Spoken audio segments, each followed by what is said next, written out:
nossa aula 02 da nossa classe de integração. O tema hoje é visão celular.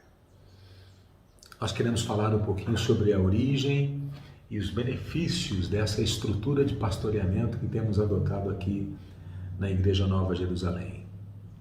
A visão celular surge basicamente do texto de Atos capítulo 2, do verso 42 a 47.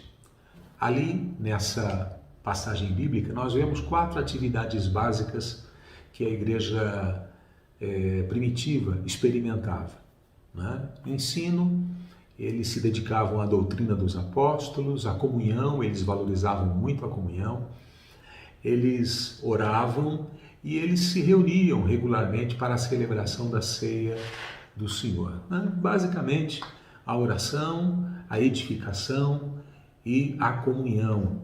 E como fruto dessa vivência, era uma igreja que crescia, que ganhava novas pessoas para o reino de Deus.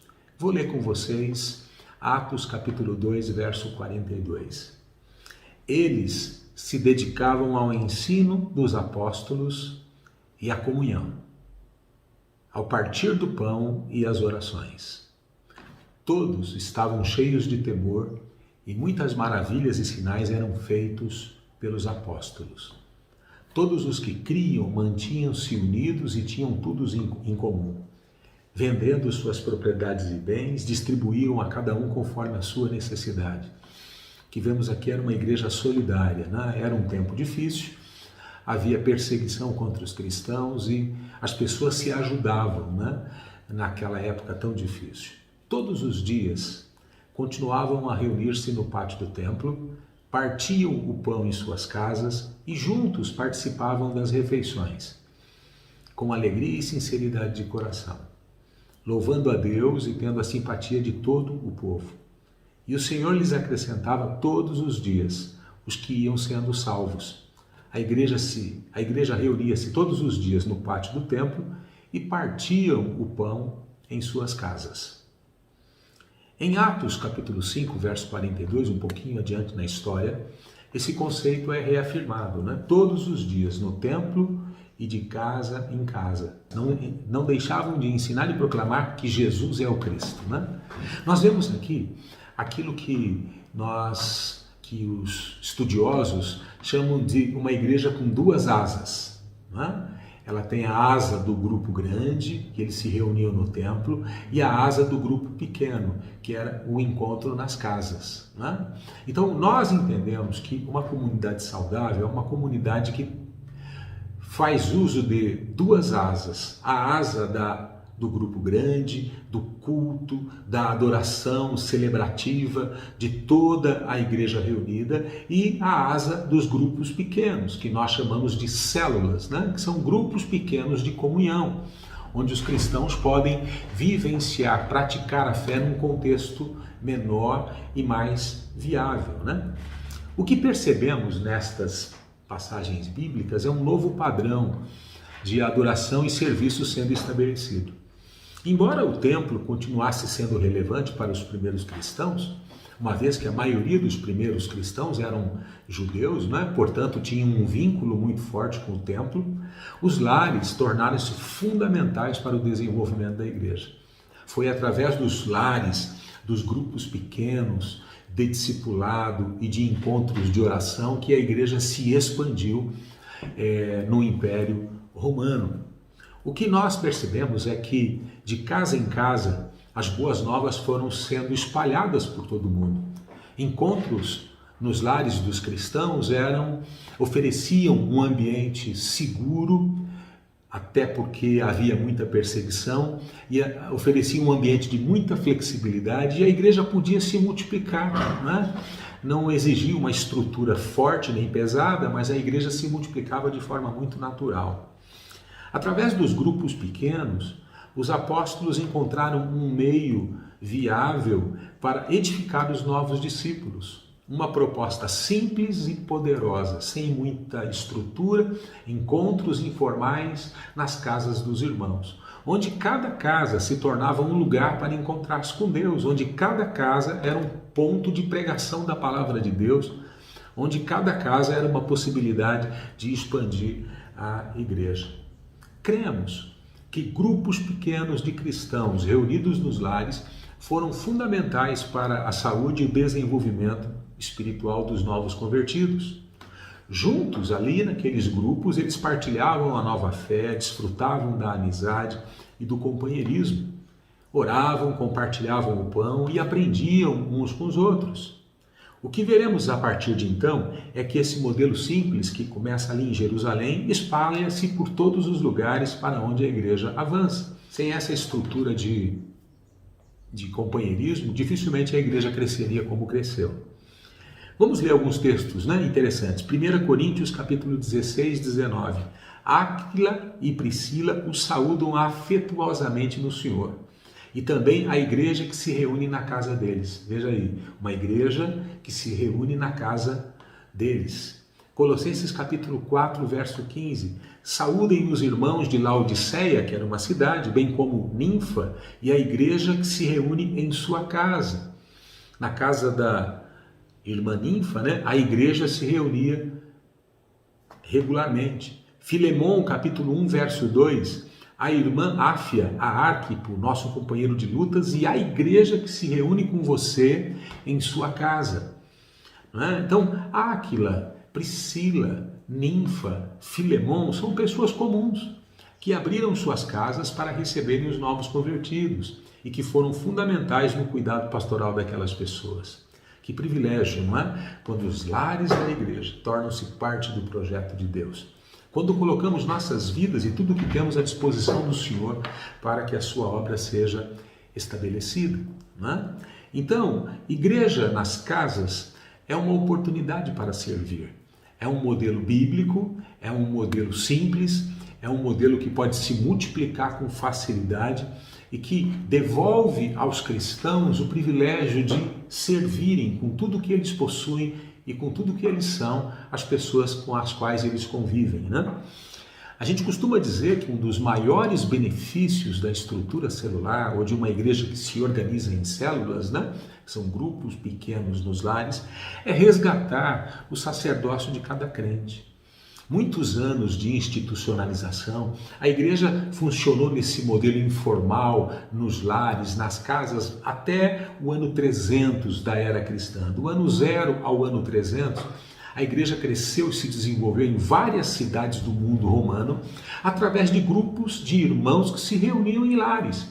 Somente a partir do século do ano 315, 318, quando o Império Romano adota o cristianismo como religião oficial, que começaram a surgir as grandes catedrais. Então, do ano 300 e pouco até o ano 1000 e pouco, as igrejas foram se institucionalizando, Aquela simplicidade dos lares foi desaparecendo, embora aqui e acolá ainda houvessem alguns movimentos assim, a igreja se institucionalizou por 700 anos e aquilo que era simples ali no começo, agora nós tínhamos grandes catedrais com grandes ajuntamentos e a igreja perdeu um pouco daquilo que era a sua beleza e a sua força e vigor de expansão. Enfim, foi um período na história, foi um período em que o crescimento se deu de uma outra maneira, mas mais recentemente, muitos movimentos ao redor do mundo, do qual nós fazemos parte, começando na Coreia do Sul e depois se espalhando pela Europa, pelos Estados Unidos, pelo Brasil, muitos ministérios e igrejas entenderam que seria importante resgatar esse conceito do sacerdócio de todos os crentes e muito importante resgatar essa estrutura tão simples e tão eficiente para o pastoreamento, comunhão e crescimento da igreja. Em uma igreja convencional ou numa igreja baseada no templo como o centro de todas as coisas, normalmente temos um pequeno grupo de pessoas, 10%, que realiza a maior parte das tarefas ministeriais e o restante, 90%, torna-se um consumidor dos serviços religiosos. Ou seja, uma igreja convencional, você tem o pastor que organiza os cultos, que faz atividades escola dominical no domingo da manhã, o culto no domingo à noite, lidera uma reunião de oração na quinta-feira. E os membros, os crentes, vêm para essas atividades que a igreja oferece. A gente chama isso de uma igreja centralizada no templo, uma igreja cultocêntrica, né? Uma igreja baseada em programas. Enquanto uma igreja celular, eu coloco os membros daquela igreja numa estrutura menor, que nós chamamos de célula, um grupo pequeno, onde todo membro da igreja pode servir um ao outro, ajudar um ao outro, ganhar o amigo e trazer para aquele grupo pequeno. Solidariedade, essa é a beleza, né? A célula permite que todo cristão possa contribuir, possa participar do desenvolvimento do reino, né? Numa igreja em célula, a gente costuma dizer que todos os crentes, todos os membros são desafiados a envolverem-se ativamente na obra de Deus, ministrando e cuidando de vidas. Todos podem, né? Uma frase que revela essa intencionalidade é a seguinte, né? Uma frase que a gente costuma usar: cada caso uma igreja, cada membro um ministro. Veja o que diz 1 Coríntios capítulo 14, verso 26. Portanto, que diremos, irmãos? Quando vocês se reúnem, cada um de vocês tem um salmo, uma palavra de instrução, uma revelação, uma palavra em língua ou uma interpretação. Tudo seja feito para a edificação da igreja. O que nós vemos nesse texto? Todos podem contribuir, todos devem contribuir, né? Ainda que essa realidade possa ser vivenciada em nossos cultos públicos, né? O grande grupo, a grande asa, né? A asa do grupo grande, nos parece razoável que o grupo pequeno, ou células, como a gente chama, favorece e permite esse uns aos outros, né? Onde cada membro coloca seus dons espirituais a serviço do corpo de Cristo. Igreja nas casas, experimentando um forte senso de comunidade. A igreja em células está estruturada em grupos pequenos para edificação, comunhão e evangelismo. Guarde bem essas palavras: edificação, ensino, ajuda mútua, né, no crescimento na palavra, comunhão, que é relacionamento, e evangelismo, ganhar novas vidas. Eu acrescentaria serviço, né? Célula é essas 4 palavras são muito importantes: edificação, comunhão, evangelismo e serviço. Assim como o corpo humano é formado por muitas células, cremos que o corpo de Cristo, a sua igreja, também é formada pela unidade de diversas células. Essas muitas células, quando se reúnem no domingo à noite para adorar, representam o corpo de Cristo reunido em um só local. Essas células reúnem-se em lares espalhados pela cidade, levando o testemunho de Cristo em várias direções.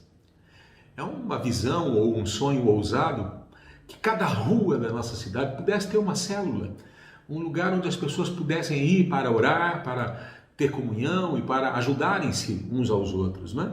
Além dos encontros semanais nos lares, nos reunimos também todos os domingos, todas as células juntas, né?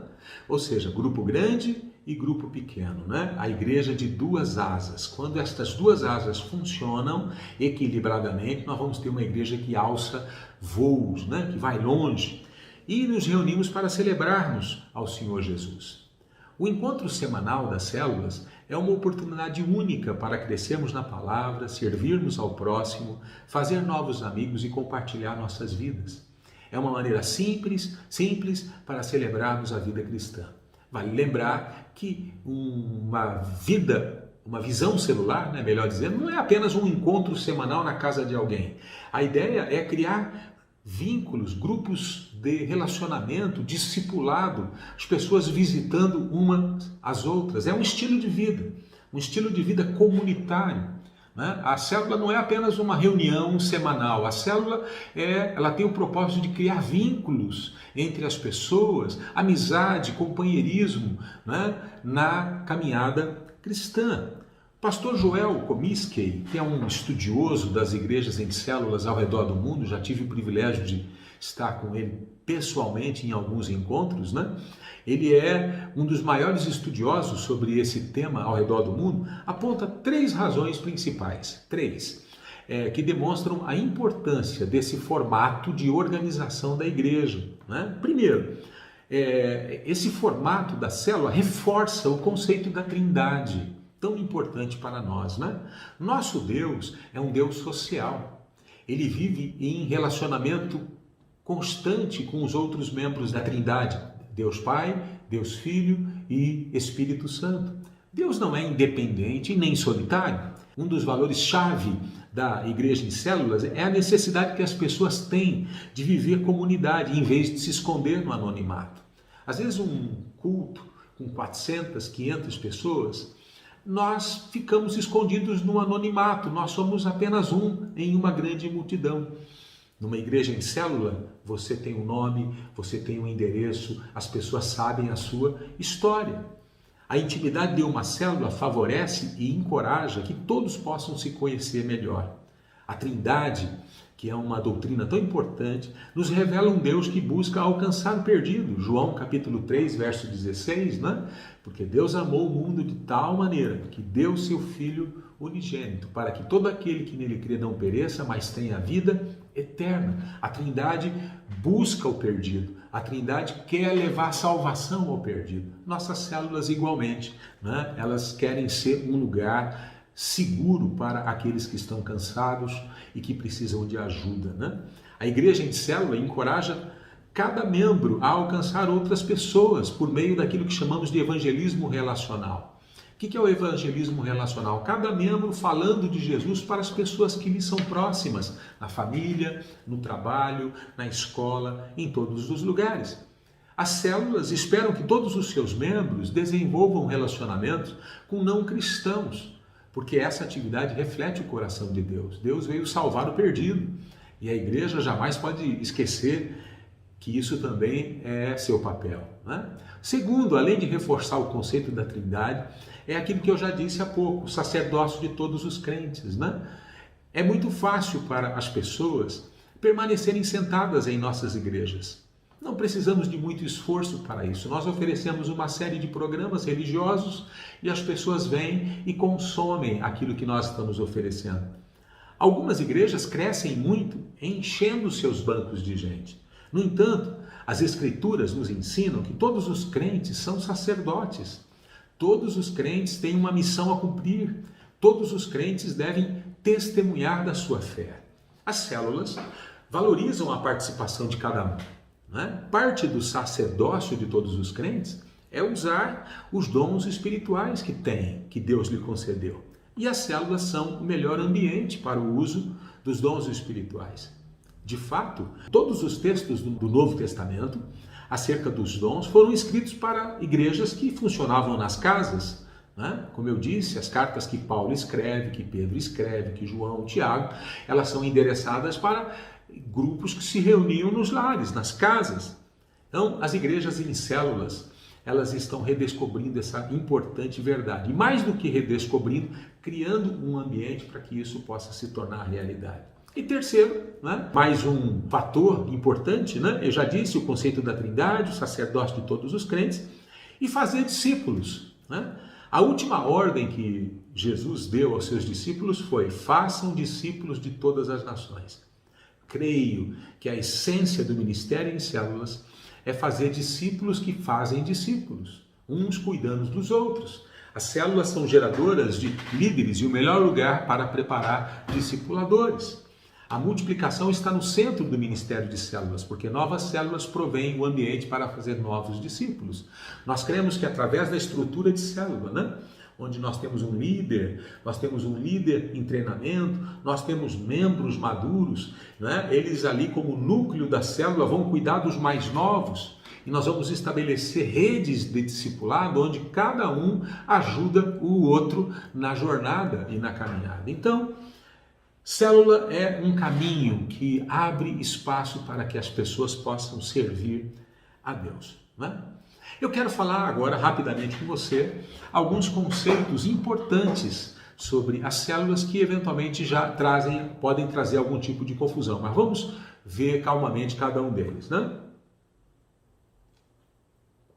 Bem, poderíamos definir uma célula como sendo um grupo de pessoas identificadas com a igreja local, que possui identidade e ambiente familiar, que proporciona cobertura espiritual para seus membros e que ganha novas pessoas para Cristo. Né? Então, a célula é isso, né? Um grupo de pessoas que nasceram de novo, se identificaram com uma igreja local, no nosso caso com a Igreja Nova Jerusalém Ana Jacinta, e essas pessoas caminham juntas, tendo uma cobertura espiritual dada pelo líder, pelo pastor, pelo supervisor, pelo pastor de área, pelo pastor da igreja, uma cobertura, um apoio para que as pessoas cresçam e que ganha novas pessoas para Cristo. Então, primeiro conceito, células não são independentes, né? Elas não vivem solitárias e elas não são independentes do corpo, da igreja como um todo. Deus estabeleceu uma estrutura de liderança para a igreja local, como vemos em Efésios capítulo 4, verso 11 a 13. Olha o que diz a Bíblia. E ele, né, Jesus, Deus, designou alguns para apóstolos, outros para profetas, outros para evangelistas e outros para pastores e mestres, com o fim de preparar os santos para a obra do ministério, para que o corpo de Cristo seja edificado, até que todos alcancemos a unidade da fé e do conhecimento do Filho de Deus e cheguemos à maturidade, atingindo a medida da plenitude de Cristo. Gosto desse texto. Deus estabeleceu alguns ministérios, apóstolos, profetas, pastores, evangelistas e mestres. E o papel desses ministérios é capacitar os santos. Ou seja, esses líderes estabelecidos por Deus não fazem a obra diretamente, eles vão capacitar os membros da igreja para que eles façam a obra do ministério. É óbvio que eles estão engajados na obra, como todos, mas o que eu quero ressaltar? Os membros são capacitados para a obra do ministério, né? E são ajudados a se tornarem semelhantes a Jesus. Essa estrutura de liderança mencionada aqui tem a missão de preparar os santos para que realizem a obra do ministério. E fica evidente que esses líderes nomeados são responsáveis pela saúde espiritual do rebanho.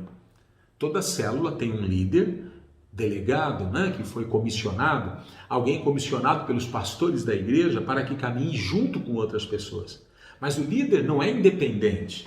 Nem a célula é independente. O líder presta contas aos pastores e todas as células se reúnem semanalmente no culto público para testemunharem do que Deus está fazendo em suas vidas, né? Conceito número 2. As células possuem uma dinâmica especial. Elas não são independentes, mas elas possuem uma dinâmica especial. E como temos aprendido, né, já falei aqui, a igreja possui duas expressões de adoração e serviço. O grupo grande, a asa do grupo grande, e o grupo pequeno, a asa das células, né? A dinâmica que temos no grupo grande é diferente da dinâmica do grupo pequeno. É óbvio que aquilo que acontece num culto público, com 400, 500 pessoas, não dá para acontecer num grupo de 10 pessoas, numa célula, e vice-versa, né? São dinâmicas diferentes. No primeiro, ouvimos a voz de Deus através da pregação, né, no culto público, da adoração coletiva, exaltamos o Deus transcendente, todo-poderoso, o Deus que habita nas alturas. Neste grupo, reafirmamos o nosso compromisso como igreja local e somos desafiados por Deus a cumprirmos o nosso chamado. Tudo isso no culto. Agora, no segundo, que os grupos pequenos, as células, experimentamos o amor de Deus através da comunhão com outras pessoas. Sentimos o Deus imanente, né? O Emanuel, Deus conosco, o Deus que está ao nosso lado no dia a dia e na caminhada com outros irmãos. Percebe? Enquanto no grupo grande eu tenho uma dinâmica, no grupo pequeno eu tenho outra. E juntos eu tenho o melhor do que Deus tem para a minha vida, né? Um terceiro conceito importante, células e a sensação de pertencimento. Na célula, como eu já disse, todos são conhecidos pelo seu nome e o grupo torna-se uma família estendida. Conhecemos a casa uns dos outros, conhecemos os filhos uns dos outros, conhecemos as lutas. O Novo Testamento traz aproximadamente 28 mandamentos recíprocos, tais como amai-vos uns aos outros, servi uns aos outros, submetei-vos uns aos outros. Então, quando eu estou numa célula, eu tenho isso, né? A proximidade que a célula proporciona cria o espaço e o ambiente para que possamos praticar os mandamentos recíprocos. A sensação de pertencimento e cuidado mútuo é importante para o nosso crescimento espiritual. Ninguém cresce e avança sozinho. Sentimos que não estamos sozinhos, que se preocupam conosco e que nos oferecem suporte para prosseguirmos em nossa jornada. Quarto, células e as novas pessoas, né? Uma célula saudável é uma célula que ganha novas pessoas para Cristo. Se você fizer uma rápida leitura do livro de Atos, você vai encontrar uma igreja que crescia pela ação de Deus e pelo testemunho dos irmãos. Dá uma olhadinha, Atos capítulo 4, verso 4. Mas muitos dos que tinham ouvido a mensagem creram, chegando o número dos homens que creram a perto de 5.000. Atos capítulo 5, verso 14. Em número cada vez maior, homens e mulheres criam no Senhor e lhes eram acrescentados. Atos 6, 7. Assim a palavra de Deus se espalhava, crescia rapidamente o número de discípulos em Jerusalém. Atos 9, 31. A igreja passava por um período de paz. Ela se edificada e encorajada pelo Espírito Santo, crescia em número. Atos 16, 5. Assim as igrejas eram fortalecidas na fé e cresciam em número cada dia. É incrível. Você olha para o livro de Atos, que é o livro que narra o começo da igreja, você vê o registro sistemático feito pelo Espírito Santo, de que à medida que as pessoas tinham comunhão e caminhavam juntos, a igreja crescia, o Espírito Santo acrescentava pessoas. Uma igreja saudável ganha novas vidas para Cristo. Uma célula saudável alcança novas vidas para Jesus. Eu creio que esse registro sistemático do crescimento experimentado pela jovem igreja evidencia a importância de cultivarmos em nossas células uma atitude em favor dos perdidos. Oramos pelos que estão fora da igreja, servimos aqueles que estão próximos de nós e pregamos o evangelho a tempo e fora de tempo, como Paulo diz para Timóteo. E tudo isso em um ambiente de cuidado mútuo e de edificação, o que nos permite crescer qualitativamente, com qualidade, e quantitativamente. Eu creio que uma igreja saudável cresce qualitativamente na sua vida espiritual, na sua maturidade, na sua semelhança com Cristo, e também numericamente. Um corpo saudável cresce. Bem, meus irmãos, espero que esse assunto possa empolgar você para engajar-se em uma célula. Aqui na classe de integração, uma das nossas intenções é ajudar você que não tem ainda uma célula a encontrar. Nossa Secretaria de Integração, Secretaria de Visão Celular, estará trabalhando ativamente para ajudar você a encontrar um pequeno grupo onde você possa servir e ser servido, Um lugar onde você possa compartilhar a sua fé e viver a sua fé plenamente, A razão principal, caminhando para o final aqui da nossa conversa, a razão principal pela qual escolhemos ser uma igreja em células é porque cremos que esse modelo nos permite vivenciar, como já disse, melhor o projeto de Deus para nossas vidas. Cremos que em uma sociedade individualista como a nossa, promover a comunhão e a integração de pessoas é extremamente saudável. É óbvio que a igreja do século XXI, onde estamos, está inserida em um contexto muito diferente da igreja primitiva. Porém, podemos aprender com eles alguns princípios importantes para o desenvolvimento saudável da igreja. Tais como dedicação em conhecer as verdades bíblicas, vida em comunidade, oração e evangelismo, ganhar novas vidas. Tem uma frase bacana do Wolfgang Simpson, que é um escritor alemão que escreveu algo sobre o poder das igrejas nos lares. Ele diz assim: a tarefa missionária para a qual Jesus Cristo chama seus seguidores é gigantesca, o desafio é enorme, tão grande como um elefante. As próprias dimensões são deprimentes e paralisantes. Lá na África corre um provérbio, para essas situações. Como é que se come um elefante com aquele tamanho todo? Muito simples, corte-o em pequenos pedaços. Para o nosso desafio, isso significa que a tarefa de tornar todas as nações em discípulos de Jesus, fazendo surgir em toda parte igrejas do Cristo ressuscitado, precisa ser distribuída sobre muitos ombros pequenos e grandes. Essa tarefa de levar o reino, de expandir o reino de Deus, não é tarefa para um ou para dois, é para todos os discípulos de Jesus. Cada pessoa, cada igreja, cada grupo trabalha onde Deus o colocou para realizar aquilo que somente ele e mais ninguém é capaz de fazer. Os diversos pedaços do elefante deveriam ser tão grandes ou tão pequenos como nós podemos suportar. Talvez um pouquinho maiores, para não ficarmos insolentes e acharmos que podemos realizá-lo por força própria. Essa é a ideia. Né? Se nós vamos ganhar a nossa cidade, a nossa região, o presidente prudente, nossa região, quem sabe o estado, enfim, para onde o Senhor nos enviar, a melhor maneira é através de grupos pequenos espalhados pela cidade. Minha oração, meu desejo, minha visão, meu sonho é que nós possamos ter um testemunho em cada rua da nossa cidade. Né? Uma casa aberta para que as pessoas que moram naquela região possam saber que ali tem um lugar de oração, de amor, de amizade e de solidariedade. É um sonho, mas é uma coisa possível se cada um de nós se comprometer, se cada um de nós se envolver com aquilo que Deus está fazendo. Espero que essa aula tenha desafiado você e tenha sido bênção na sua vida. Conte conosco, nós estamos juntos nessa jornada, seus pastores, né, os presbíteros, os supervisores, os líderes de célula, nós estamos aqui para apoiar você e para ajudar você a se tornar um seguidor fiel de Jesus Cristo, um discípulo fiel de nosso Senhor. Deus te abençoe e até a próxima aula.